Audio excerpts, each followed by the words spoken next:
Hi, my name is Jimmy Johansson, and today I will show you how you can organize your data and information.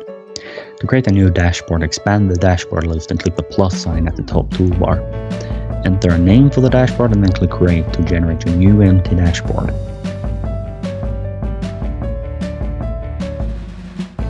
You can now drag and drop applications into the dashboard to fill it with content. So select the 3D Swim application and drop it into your new dashboard.